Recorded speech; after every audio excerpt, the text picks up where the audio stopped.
We're really excited because people will just be able to just fully immerse yourself in the maps and the storylines and the heroes. With the new seasonal model, we'll be able to drop a ton of content in very frequently as we're updating the game through these big seasonal drops. We're looking at releasing heroes every other season and then a map in between those. And on top of that, we're looking at dropping a ton of content involving skins and other great goodies for players to get their hands on for each seasonal drop. We have so much that we want to do in Overwatch to develop this game because we think it's the next step for us. We think there is so much more we could bring. I'm really happy moving to our new seasonal-based schedule, making this really huge commitment to regular updates. It's exciting at the same time because I know what this team can do. We really want players to be able to anticipate when things are going to enter the game. With all the new content and events coming in, it's even more important to just make sure that everybody knows what's coming. And along with the free-to-play change, we're doing away with loot boxes entirely. We have a new battle pass model coming in, and we have store as well. So players will have a lot more control about how they interact with the game and how they acquire new content. We've been working on so many things over the past couple of years. I'm most excited for folks to see some of the new heroes that we've been kind of cooking up. It's a bunch of different reasons why we choose to make a hero. We're trying to follow the narrative, pick the hero that makes sense, or do we need to create a hero that answers this meta, counters a certain strategy that's too strong in the game? We've got 2 more supports and another tank in just the first couple of seasons. And we're still working on new characters for a year and a half down the line as well. There's characters that folks have already seen glimpses of in the story. And there's also characters that you've never seen before, never heard about. We were looking at making sure that the new heroes fit within this new, very fast-paced paradigm and less shields and crowd control. You can see a lot of that reflected in team play moments, but with a much faster-paced vibe. We want to push the sci-fi, the futuristic feeling of maps. There's a touch of sci-fi everywhere you look. So this is something that was a bit more subtle in Overwatch 1. We really want players to feel that the world takes place in not so distant future. Coming up next is Rio. Rio, new PvP map. Pretty sure everybody's gonna love that one as well. It's a great map. It's close to the team. Many people on the team are from Brazil, so it was kind of fun to inject the culture, the colors, the vibe into this map. There's a map that takes place in Portugal.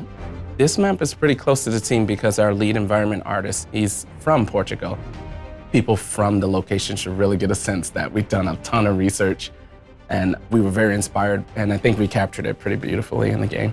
It is a push map, one of the newest game modes, and we tried some pretty interesting layouts for this one, so we hope the players like it. We definitely want the game to feel like a globe-trotting adventure. There's new types of content from what you're used to in Overwatch 1. We have charms, we have banners.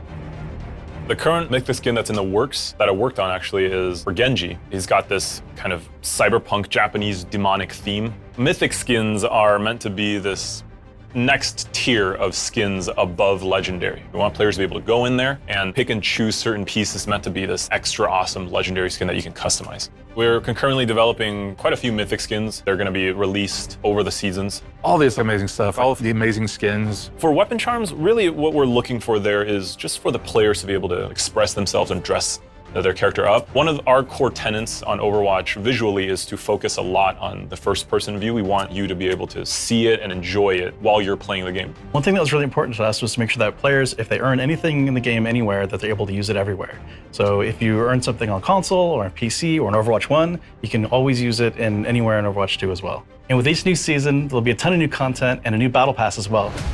These seasonal updates will allow us to be constantly infusing the game with new content, new heroes, new maps. So the game is going to feel fresh just all the time. There's always going to be something for you to do or to work towards. There's never going to be a point where you're like, gosh, I don't have anything to do. Being able to provide players with new heroes every so often, new maps. It is going to be a growing and an evolving game. There's so much for us to explore as we move forward. Get ready. It's going to be really exciting, really fun. With both PvP and PvE, there's going to be really great content for you to immerse yourself in and continue to play over and over again with your friends. Now or never. We can't wait for October 4th. We're just excited to be back.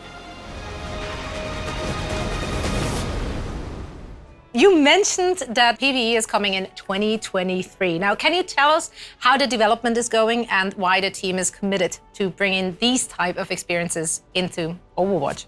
We're all so invested in the world of Overwatch and the heroes that live in it.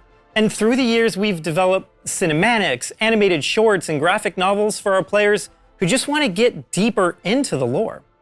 With PvE, we have an opportunity to go a step further, to go deeper into diverse storytelling in ways that we really just haven't been able to before. So we are planning to expand the Overwatch universe through these seasons that we just described, and we will start delivering this PvE gameplay in 2023. PvE will be delivered through the live service, and that means we'll be able to deliver and tell more Overwatch stories and create more opportunities to experience our heroes. Here's a sneak peek at what we're working on. The team's goal for PvE in Overwatch 2 is to basically move the overall story of Overwatch forward. We've told a lot of short stories along the way. There are a lot of to be continues. It's time for us to answer those questions, close off some of those stories, ask new questions. So the new game will definitely move the overall canon of the lore of Overwatch forward. Get those doors open! For the PvP live service, for certain seasons, you're also going to get some PvE maps. You'll be fighting Null Sector in at least some of the maps. They've come back and they're mad, so it's Overwatch's job to take them out. There's going to be content for you to immerse yourself in and continue to play over and over again. A lot of the older guys from the original Overwatch team, they're coming back, but they need help with some of the younger generation like Brigitte and Lucio. So we're going to tell the story of how Overwatch basically gets back together. Another thing we want to do with the story is to showcase more of where the characters are from. For example, Torbjorn is from Gothenburg. Players will get a chance to see what Torbjorn's factory looks like. You can play PvE with your friends and immerse yourself in the world and stay inside of it a little bit longer.